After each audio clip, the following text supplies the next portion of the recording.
Transcending Time and Space by Living in the Future. Xiefeng. June 16, 2018. Translated by Qin Yu and edited by Peter.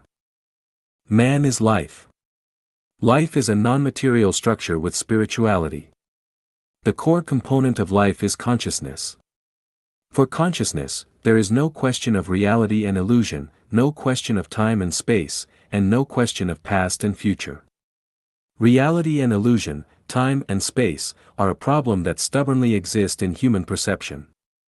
For life itself, these problems do not exist. The essence of life is perception and experience.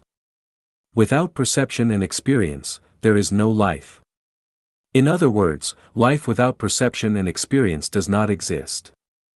As far as perception and experience are concerned, there is no difference between dreams and reality. There is no difference between playing games online and directly participating in games. There is no difference between virtual and real situations. There is no difference between a face-to-face chat and a dream chat. There is no difference between recalling the past and looking forward to the future, and there is no difference between concrete practice and imaginative practice. For example, in the illusory scene of dreams, what we perceive and experience in dreams is the same as what we perceive and experience in reality. So long as it is perception and experience, for life itself, there is no problem with the illusion of reality, no problem of past, present, and future. Human cognition can never go beyond reality, time and space. This is the limitation of human cognition. This limitation restricts our thinking to four-dimensional time and space, so that we cannot break through the shackles of reality, time and space. The sayings and viewpoints of living in the present are the most typical examples of cognition and thinking fettered by reality, time and space. In other words, the cognition and understanding of living in the present is purely human thinking, it is not the cognition and thinking of lives higher than human beings. Now, let's discuss the feasibility of transcending time and space from human cognition. What has happened is called the past or history, what is happening is called the present or now, what is going to happen is called the future or the time to come.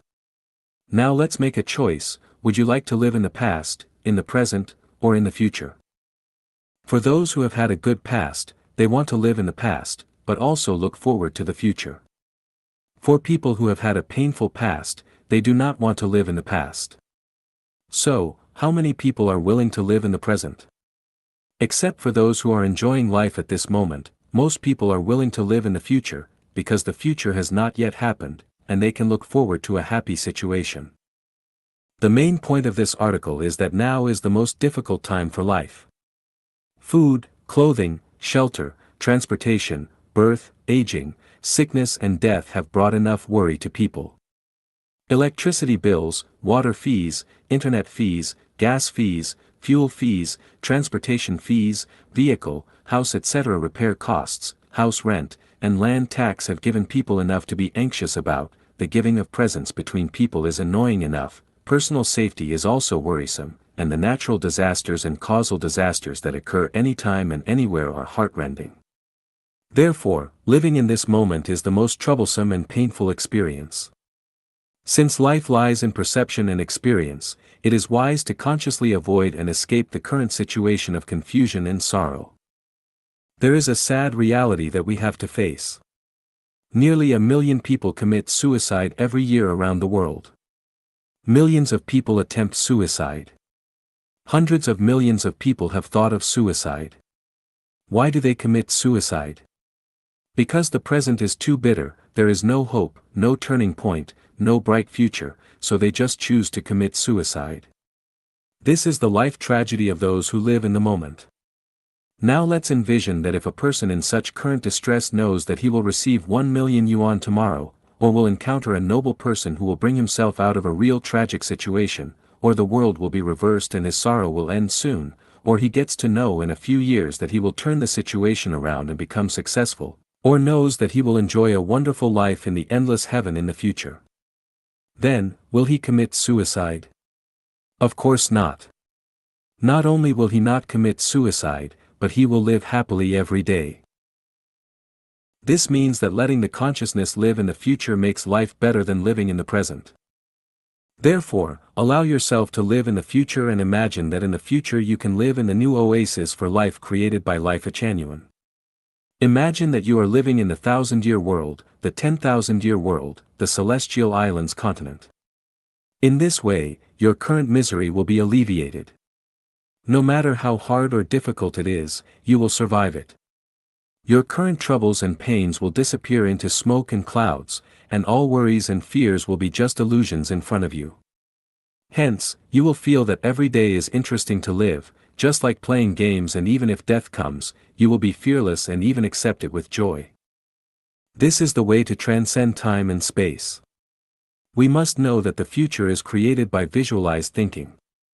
The essence of life is perception and experience. In this case, living in a beautiful future is more meaningful and valuable than living in the present. One of the mysteries of life is that perception and experience determine the taste and state of life. That being the case, why bother letting the consciousness experience a miserable moment? Why not let the consciousness experience a bright future? Anyway, consciousness does not distinguish between reality and illusion. Everything we experience is the essential attribute of life. A Ramble About Life. Xie Feng. May 23, 2018. Translated by Qin Yu and edited by Peter. Rambling is chatting.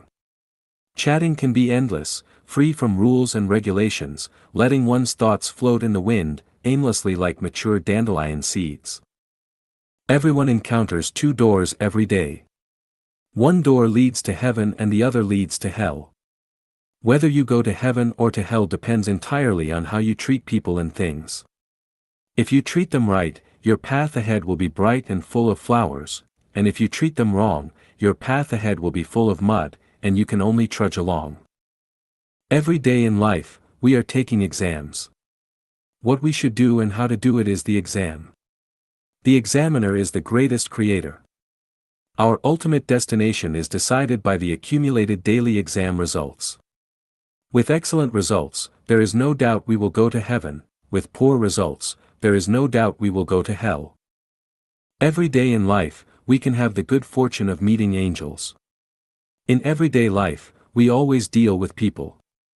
Even the person we meet in the WeChat group might be an angel. If we treat angels kindly and sincerely, our lives might turn around and we may get to know the secrets of life. If we treat angels badly, we may miss a good connection and a good future. Everyone's outcome is an accumulation of his lifetime's thoughts and behavior. Do not take the chance and think that if you hurt a person or life you will not be punished. It is impossible. Punishment is bound to come. Even if we once ridiculed someone, even if we once gave someone a contemptuous look, even if we once humiliated someone with vulgar language, punishment would inevitably come. Some punishments are obvious, but most of the punishments are without a trace. It just happens without our noticing of it. For example, we should have eaten ginseng fruit, but in fact we got sour plums. We should have done something smoothly, but in fact we encountered obstacles and resistance. To analyze and judge a phenomenon, three basic factors need to be considered: one is affection, one is reason, and one is nature. Some phenomena conform to affection but not reason and nature, some phenomena conform to reason but not affection and nature, and some phenomena conform to nature but not affection and reason. Some unreasonable phenomena are in line with affection and nature, some ruthless phenomena are in line with reason and nature, and some phenomena that are neither in line with reason nor affection but are in line with nature. Therefore, it is best not to judge any phenomenon in life. It is easy to misjudge and cause harm, unless we take everything into consideration, that are the three factors: affection, reason, and nature. Last year, I went to Vanuatu, the Pacific Island country, and chatted with Mr. Stephen, the person in charge of Eden of the East. He said that people should be vegetarian instead of meat eaters. I asked, can't we eat pork? He said we shouldn't. I said that everything has its value of existence, so what is the value of existence of pigs? He told me a lot and it made sense, but I explained my understanding to him. I said that balance is a law of the universe. This law conforms to the law that the sum of positive and negative energies is zero. Its basic principle is that it rises here but falls there, it increases here but decreases there, it gains here but loses there, and it strengthens here but weakens there. For example, if a person's words hurt many people, the balance of it will be that he can no longer talk. If a person takes advantage of the world, he will definitely be balanced by paying the price for this. If a person owes someone a debt, it will be balanced by his repaying the debt. If a person cruelly killed another life, it will definitely be balanced by the giving of his own life. In this sense, a pig must be the reincarnation of a certain person as a result of his words bringing too much hurt to others, he took too much advantage of others, he owed too much debt, and cruelly killed a certain life. Only by reincarnating as a pig and paying with his own hair, bones, blood, flesh and life can he balance the debts he owed in his previous life. In this sense, eating meat is a kind of benevolence, and not eating meat is cruel. Why do I say so? When a person owes a debt, he will be reincarnated as a pig to repay. If you do not eat his meat, that means that he is not allowed to repay his debts, and he has to continue to carry his debts and reincarnate again and again in the livestock world. This is a bit cruel. But if you eat his meat, it lets him repay his debts and leave behind his reincarnation in the pig world and return to the human world as a human being. Isn't it a good deed? There are endless truths that people need to learn and understand in their lives. There is a deep understanding that I want to share with everyone. This is to never hurt anyone in your life. Do not hurt with words, nor with deeds, eyes, mouth, hands, feet, or thoughts. Even if others hurt you, you must never deal with a man as he deals with you. Just say good words, as many as you like, and never say anything bad. Once you do, it will become sin, and it will be too late to remedy. Fish are in the water, people are in the Tao, and the operation and changes of all phenomena and things in the world are in the Tao, and there are no people or things that should be wronged. Feeling being wronged is because of your not understanding cause and effect. If you understand the law of cause and effect, you will know that everything is appropriate. It is really divine punishments, though slow, are always sure. With big meshes yet letting nothing slip through. Therefore, if others hurt you, they will be handed over to the Tao's handling and arrangement. We ourselves will never hurt people, will never hurt anyone. The best way forward for mankind, changing the traditional production and life mode. Xie Feng. February 1, 2023. Translated by Qin Yu and edited by Peter. With the development of human beings today, there are many chronic diseases that cannot be cured by the traditional production and life mode. More than 7 billion people are living on the earth and consume a large amount of resources every day, and consumption has exceeded the regeneration capacity of the earth. Rapid advances in science and technology can develop new types of energy and save resources, but ultimately, it is a drop in the bucket and cannot solve the crisis that we are facing. The chronic diseases of the entire human society are as follows. Resource consumption exceeds regeneration capacity. Everyone is a consumer of resources, not a creator of resources. In the long run, the depletion of resources is an inevitable reality, and this problem cannot be solved by relying on the traditional production and life mode. The waste of resources. A large part of what people use in food, clothing, housing, transportation, birth, old age, sickness, and death today is extravagant and unnecessary. This problem cannot be solved by legal and moral teachings. It can only be solved by changing the traditional production and life mode. Official corruption and a slothful government. There are always contradictions between officials and the people. This problem has not been resolved for thousands of years. The problem is that the traditional production and life mode are fertile soil for corruption. If the traditional production and life mode do not change, the corruption of officials and government sloth cannot be eliminated. Conflicts between ethnic groups and between countries. The competition and conflicts between different ethnic groups and nations which are caused by resource competition and ideological differences have never been resolved in history. If these conflicts cannot be resolved, huge military expenditures will not be reduced, and wars will be inevitable. The huge damage that this causes to society cannot be avoided. The only measure to solve this chronic disease lies in changing the traditional production and life mode of human beings. The gap between the rich and the poor. Due to everyone's different talents and the efforts that different people make, it is natural and normal for people to have a wealth gap between them. However, if the gap between rich and poor becomes too large, conflicts will form. The most effective way to alleviate this conflict is not legal and moral teaching, not to mention administrative orders and taxation, but to change the traditional mode of production and life. The magic of money.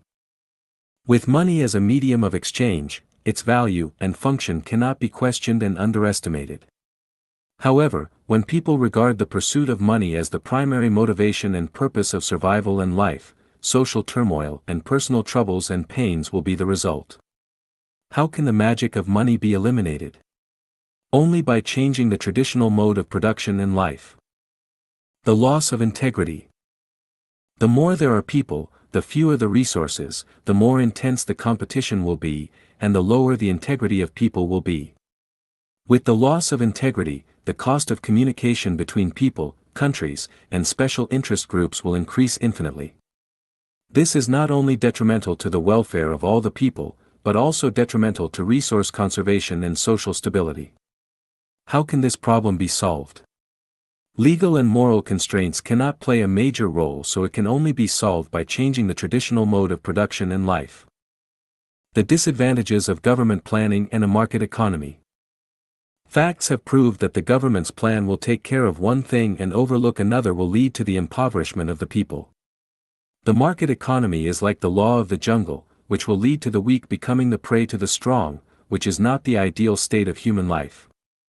I have thought about many options of how to make the world favorable and harmonious, and for the people to live and work in peace and contentment.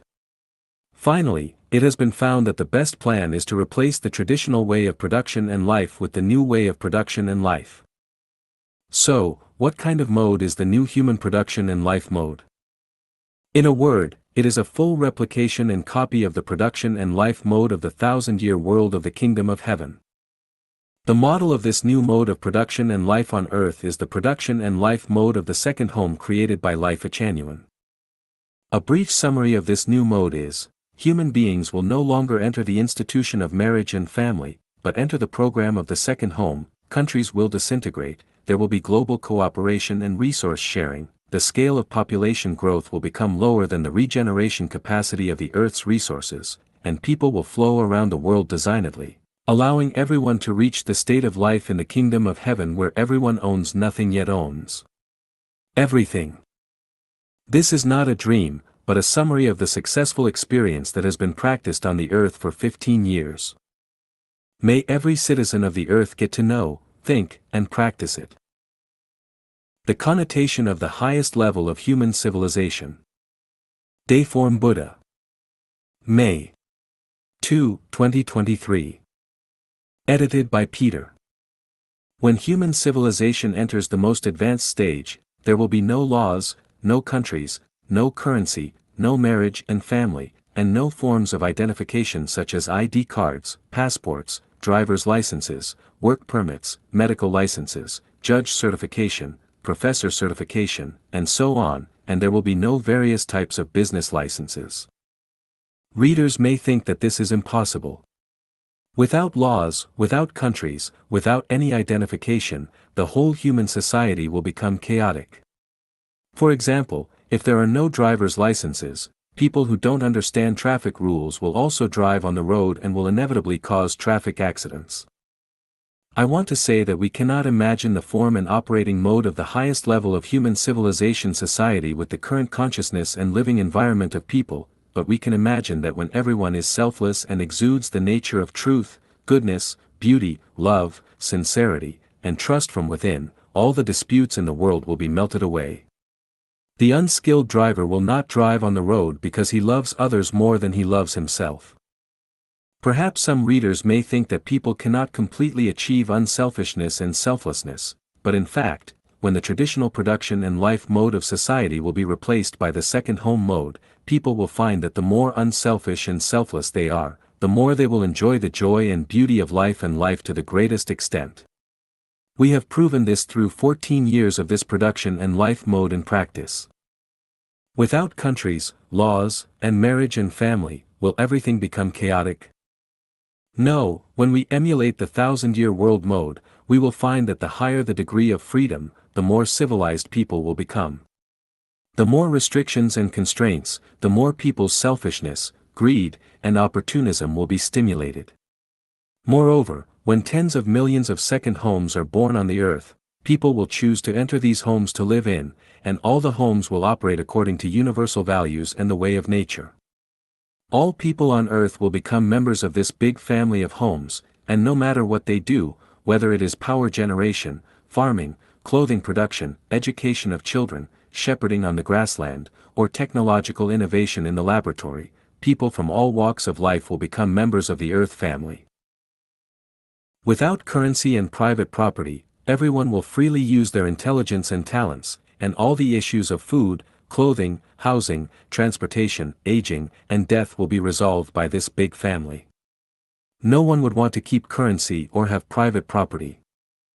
Each second home has 30 to 300 members, and each member rotates to work and live in another home for 3 years. When people around the world start to flow freely, there will be no more national, party, religious, or cultural barriers, and any turmoil and war will no longer occur. Hunger will also disappear, and the probability of theft, robbery, corruption, fraud, and deception will become negligible. I am very sure that everyone must have 100,000 questions in their hearts about this, but I can tell you that I have thought of all the problems you are worried about, and I know the solutions. I can also tell you accurately that no one's thinking in the world today is deeper than mine, and no one's solution to solving problems is superior to mine. Even if the Eastern Saint that everyone is looking forward to comes, it will not surpass my theory and practice. Humanity has only one bright future ahead, which is to follow what I say, because no matter how intelligent a person may be, they cannot escape the 36-8 diagram arrays. Only by following the path I guide you on can we have the most wonderful future. The people who accompany us on our journey shape the joys and sorrows of our lives. Xie Feng. June 1, 2023. Edited by Qin Yu. People realize and understand as they grow older that the individuals that they journey with shape the joys and sorrows, separations and reunions of their life. They contribute to the ups and downs, the completeness and deficiencies of one's existence. During childhood, parents are the ones who bring both happiness and sadness, separations and reunions, completeness and deficiencies. Having loving and understanding parents is a blessing in life. However, if parents treat their child as a means to uphold family honor or as a target for venting frustrations from outside, it becomes a source of sorrow in life. During adolescence, the most influential people to walk alongside are teachers. Their words, actions, and evaluations lay the foundation for one's character and outlook on life. Wise and caring teachers pave the way for a hopeful and bright future, while narrow-minded and bitter teachers fill the sky of one's life with clouds, lacking warmth and sunshine. Young adulthood is a vibrant period for expanding one's social boundaries, and making friends is inevitable. Typically, people form 2 or 3 close friendships, and it is precisely these close friends that bring about significant turning points in one's life.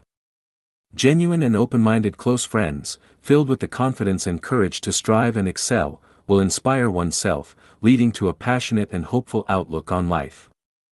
On the other hand, if a close friend is selfish, deceitful, and harbors a dark mentality, one will also be drawn into a chaotic and disorderly path that goes against morality and even legality.